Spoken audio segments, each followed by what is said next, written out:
तुमको इस बात से फ़र्क नहीं पड़ना चाहिए कि मेरा वीडियो का बैकग्राउंड क्या है। तुमको इस बात से फ़र्क नहीं पड़ना चाहिए कि मेरा वीडियो में ऑडियो क्वालिटी कैसा है। तुमको इस बात का फ़र्क नहीं पड़ना चाहिए कि मेरा वीडियो का एडिटिंग कैसा है। तुम्हें बस इस बात का फ़र्क पड़ना चाहिए कि मैं इस वीडियो में क्लिक कर रहा हूँ तो मुझे इससे सीखने को क्या मिलेगा। तुम किसको देख रहे हो, why you are following, why you are subscribing me. तुमको फ़र्क इस बात का पड़ना चाहिए। एक नया वीडियो है, this is may be the second video, 2-3 शायद स्टडी ब्लॉग था एंड ये 4th वीडियो होना जा रहा है। और इस वीडियो में मैं वो चीज़ें कवर करना चाहूँगा जो अलग यूट्यूबर और जो तुम लोग दीदी भैया को फॉलो करके बैठे हो, जो तुम्हें इस चैनल पे मिलेगा। मैं तुमको गारंटी देके कह सकता हूँ क्योंकि this video is going to be the most relevant video for you. And जो चीज़ तुमने 2-3 सालों से मिस कर रहे थे ना, this the gap will be fulfil by this video. And मैं जैसे बोला तुम लोगों को कि तुमको इस बात का फर्क पड़ना चाहिए कि why you are clicking this video and why you are investing time on this video. तुमको इस बात का फर्क पड़ना चाहिए। अगर उतने डेडिकेटेड हो, कर सकते हो, दिल में दम है कि मैं कर लूंगा, you should follow this and you should subscribe to the channel of dedication. तो आज हम फिजिक्स के ऊपर बात करेंगे क्योंकि मोस्ट ऑफ द स्टूडेंट्स की फिजिक्स की प्रॉब्लम रहती है एंड 2025 वाला पेपर में फिजिक्स वाज द प्रॉब्लम। मतलब ऐसा नहीं कि बाकी दोनों सब्जेक्ट ने प्रॉब्लम नहीं दिया था, बट मेजॉरिटी को कहाँ पे प्रॉब्लम हुआ था, फिजिक्स को। हल्ला कहाँ पे मचा, फिजिक्स में। तो फिजिक्स में it is the most important to decode कि तुमको पढ़ना क्या है। तुम ऐसा सोच के लग सकता है कि तुम नीट 2025 के पेपर देख रहे हो एंड क्वेश्चंस कहीं से भी कुछ क्या आ रहे हैं, किसी भी पैटर्न के क्वेश्चंस बन रहे हैं। मतलब you are little bit confuse about this कि यार किसको फॉलो करे, कहाँ से मटेरियल देखे, क्या पढ़े क्या नहीं, कौन सा क्वेश्चन। दिस आर सब bullshit, these are literally the bullshit. एक दिन, एक साल में पेपर का लेवल इंक्रीज हो गया, तुम लोगों ने भी देखा। तो what you should follow now, पहले तो एक टीचर पकड़ो, चाहे वो पीडब्ल्यू की हो, चाहे वो एलएन की हो, चाहे वो किसी भी इंस्टीट्यूट में बिलोंग करता हो, किसी भी इंस्टीट्यूट में पढ़ाता हो, दे हैव प्रॉपर एक्सपीरियंस्ड। अभी के टाइम पे तो अगर most of the students are following from starting from यकीन बेस, यकीन 2.0 1.0, मतलब पीडब्ल्यू से मोस्ट ऑफ द स्टूडेंट्स पढ़ रहे हैं। तो मैंने क्या किया था, मैंने एमआर सर को फॉलो करा था 11th में भी, 12th में भी, इन माई ड्रॉप ईयर्स में भी। एमआर सर को फॉलो करा। एमआर सर के हर इंस्टीट्यूट के, मतलब एमआर सर के हर चैप्टर्स के नोट्स मेरे पास थे and each and every chapters के नोट्स मेरे पास एमआर सर के ही है। मैं किसी भी दूसरे टीचर से एंटायर माई 3 ईयर प्रिपरेशन मैंने नहीं करा है। मैंने सिर्फ एमआर सर को फॉलो करा है, ब्लाइंड अप्रोच से मैंने फॉलो करा है एमआर सर को। एंड मे बी उसके साथ साथ मैंने थोड़ा और क्वेश्चंस प्रैक्टिस करने के लिए मैंने कुछ बुक को फॉलो करा था एंड मेरा कुछ एक पैटर्न था क्वेश्चन सॉल्व करने का। पहले रैंडमली तुम अगर किसी बुक्स की तरफ चले जाओगे तुमको लग जाएगी, मतलब तुम नहीं कर पाओगे उतना। पहले क्या करा, एकदम एकदम बेस लेवल प्रिपरेशन के लिए, कॉन्सेप्ट समझने के लिए एमआर सर की क्लास को या किसी भी टीचर की क्लास को अटेंड करो, उस कॉन्सेप्ट को समझो, डीपीपीस को करो, नोट्स को, क्वेश्चंस को या नोट्स को खुद के हैंडराइटिंग में, खुद के नोट्स में लिखो। लिखने से क्या होता है, ब्रेन को अल्टीमेट एक सिग्नल जाता है कि यू आर राइटिंग दिस और यू आर लर्निंग दिस। एक जो बेस लेवल प्रिपरेशन होती है, जो तुम सीख रहे हो, जो तुम इनपुट अंदर खुद के दिमाग में अंदर डाल रहे हो, तो you should be very conscious about this कि तुम क्या पढ़ रहे हो। तुम अगर ऐसे बोर्ड में देखते देखते जा रहे हो, तुमको डोपामिन ही मिल रहा है, तो this is not the way. वो फिजिक्स पढ़ने की वे ही नहीं है, वो वही गलत है। तुम मेंटल, पहली बात ये कि सब लोग मेंटल कैलकुलेशन करने जाते हैं कि एग्जाम के लिए प्रैक्टिस करेंगे, मेंटल कैलकुलेशंस करेंगे। This is not the way exactly. तुमको पहले कलम से, घर में कलम है ना, कलम लेना, क्वेश्चन पेपर पे जैसे तुम रफ वर्क करते हो, रफ वर्क करना बहुत जरूरी है, नहीं तो तुम नहीं कर पाओगे फिजिक्स। तुमको कलम चलाना आना चाहिए, तुमको क्वेश्चंस लिख के उसको सॉल्व करना पड़ेगा। पहले जो बेस लेवल का फर्स्ट क्लास प्रिपरेशन होता है वो है टीचर के नोट्स को समझो, बात को समझो, देन उस नोट्स को खुद के कॉपी में राइट डाउन करो।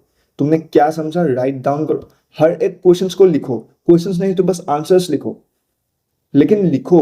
खुद के नोट्स खुद के हाथों से बनाना इज मस्ट, वो तुमको करना ही पड़ेगा। अगर उसके बगैर तुम फिजिक्स सीख ही नहीं सकते हो। फिजिक्स तुम ऐसा कोई ऐसा लैंग्वेज तो नहीं है ना, तुम इंग्लिश है समझ गए हो, तुम एक्सप्लेनेटरी वे में पैराग्राफ बाय पैराग्राफ लिख दोगे, तुमको मार्क्स मिल जाएगा। This is not the way. Physics करने के लिए तुमको पेन घिसना पड़ेगा इन वेरी फर्स्ट, तुमको पेन घिसना ही पड़ेगा, चाहे वो तुम यूनिट डायमेंशन ही क्यों ना कर रहे हो। तुमको 1+1 होके 2 होता है तुमको पता भी है, फिर भी you should do that calculation in by your hand, तुमको करना पड़ेगा। जब तुम किसी एक चैप्टर को टीचर से कंप्लीट कर लेते हो, उसके बाद डीपीबीज होते हैं, डीपीबीज को सॉल्व करो।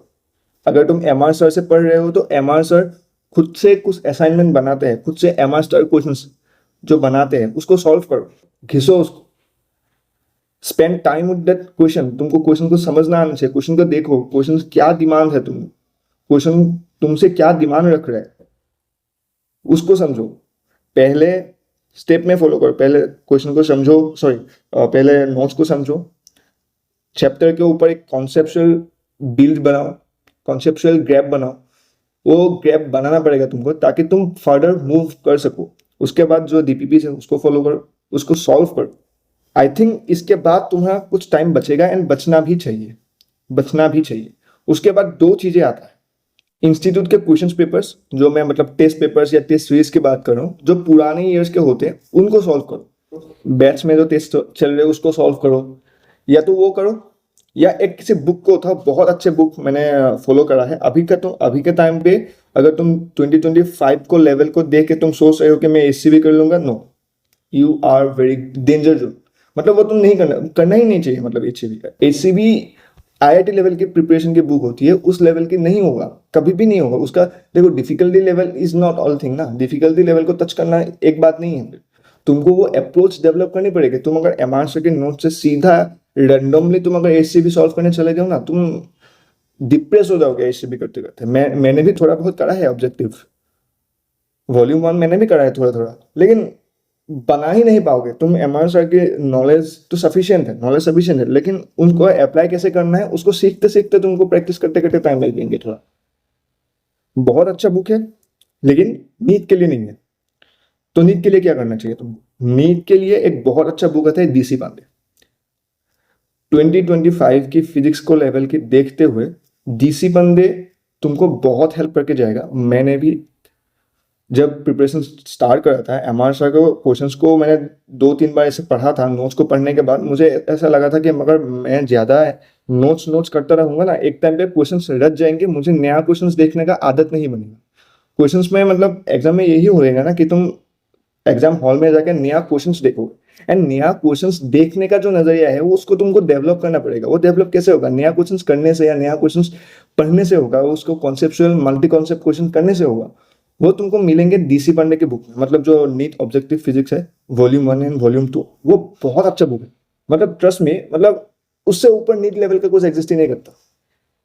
तुम बहुत अच्छे वाले क्वेश्चंस बना सकते हो, क्योंकि उसमें एक कॉन्सेप्ट से पहले क्वेश्चंस बनते हैं, सेकेंडली मल्टी कॉन्सेप्ट क्वेश्चंस बनते हैं, एंड थर्डली जो पुराने एआईपीएमटीज, एम्स, पुराने जिपमर्स, जितने भी पुराने वो थे, मतलब एंट्रेंस वगैरह होते थे, उसके समराइज मिलते हैं तुमको। मतलब पीवाईक्यू सिर्फ नीट का नहीं होता, वहाँ पे एक सेट ऑफ क्वेश्चन होता है जो पुराने मेडिकल एंट्रेंसेस में होता है, चाहे वो एम्स हो, जिपमर हो, किसी भी इंस्टीट्यूट का किसी भी लेवल की प्रिपरेशन हो, उसमें 2-3 चीजें मस्ट है। डीसी बंदे मैं इसलिए रिकमेंड कर रहा हूँ क्योंकि मैंने खुद दोनों वॉल्यूम सॉल्व करा है। डीसी बंदे का 2 वॉल्यूम आता है, वॉल्यूम 1 एंड वॉल्यूम 2।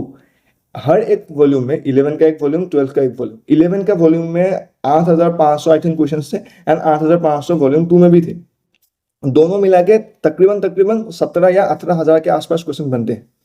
अगर 17-18,000 एक्स्ट्रा क्वेश्चन, एंड तुम्हारा नोट्स में भी शायद 5-6,000 क्वेश्चन वहां भी बन जाएंगे, कितना हुआ फिर? 18 यहाँ पे 6, 24,000 या 25,000 या टेस्ट के फॉर्म में भी तुम करोगे, मतलब कहीं ना कहीं वो 30,000 प्लस हो जाता है। अगर तुम 30,000 सेट ऑफ क्वेश्चंस प्रैक्टिस करके नीट देने जा रहे हो, तुमको बहुत अच्छा कॉन्फिडेंस उसमें मिलता है। फिर मतलब नेक्स्ट लेवल कॉन्फिडेंस लेकर तुम नीट का एग्जाम देने के लिए जा सकते हो, एंड वो कॉन्फिडेंस ही तुमको एग्जाम हॉल में वो जज्बा देता है कि तुम पढ़ सकते हो, you can solve the question. वो मेंटालिटी वहां से डेवलप होती है। नीट फिजिक्स के लिए डीसी बंदे के ऊपर कुछ नहीं है, मैं ये बोलना चाहता हूँ। नीट फिजिक्स में डीसी बंदे के ऊपर कुछ नहीं है। मैंने और भी मटेरियल कोशिश करके देखा है, ताकि तुम जितने भी नाम बोलोगे, आई हैव ट्राइड दिस। चाहे वो एनसीईआरटी फिंगर टिप्स हो, चाहे वो एससीबी हो, चाहे वो किसी भी एरोलेस हो, मतलब एन नंबर बुक्स है ना फॉलो करने के लिए, लेकिन you have to be conscious कि तुम क्या फॉलो कर रहे हो, क्या कंज्यूम कर रहे हो। इसलिए मैंने बोला डीसी बंदे जो बुक मैं इसकी बात कर रहा था, Arihant NEET objective physics volume 2, मतलब ये 12th की बुक है, 12th के, और यहाँ पे जो है ऑथर डिसिबन है। तो इसमें इसके बुक्स में तुमको क्या देखने को मिलेंगे मैं वो दिखा रहा हूँ तुमको। सपोज तुम मान लो यहाँ पे मैंने करके रखे तो मुझे पता है, मतलब कंप्लीट ही पता है।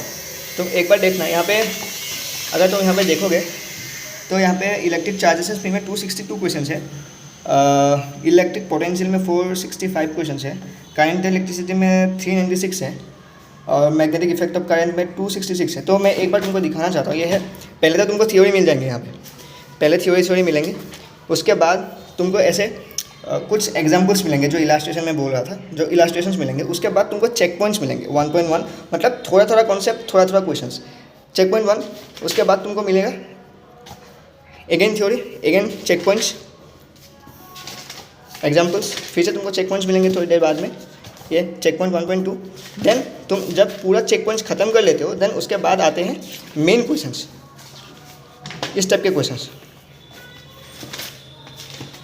यहाँ से स्टार्ट होता है, जो सेक्शन ए वाला पोर्शन है, chapter exercise thinking it together.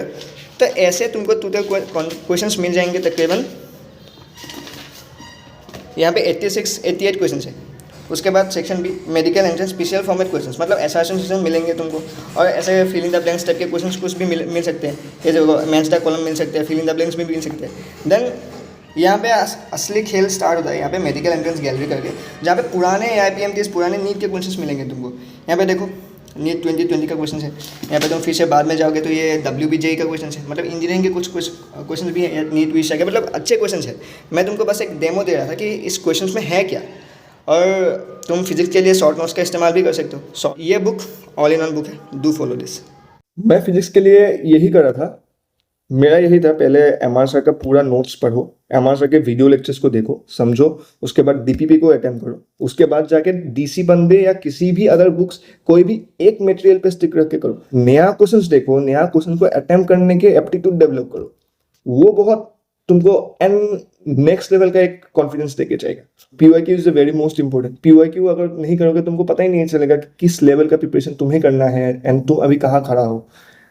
वो करो, DC बंदे करो, ज़्यादा मटेरियल नहीं, मैं फिर से बोल रहा हूँ, notes, understand the concept first, build a base level conceptual knowledge, उसके बाद DPPs, उसके बाद किसी अदर मटेरियल लाइक वो DC बंदे भी हो सकता है या एलन की या आकाश का मॉड्यूल भी हो सकता है, उससे ज़्यादा डेविएट मत होना, एलन आकाश के मॉड्यूल या DC बंदे, ये दोनों में स्टिक, कोई भी एक को चुनना, दोनों को चुनोगे तो कंप्लीट नहीं कर पाओगे, खिचड़ी बन जाएगी दिमाग में जाएगा, ठीक है।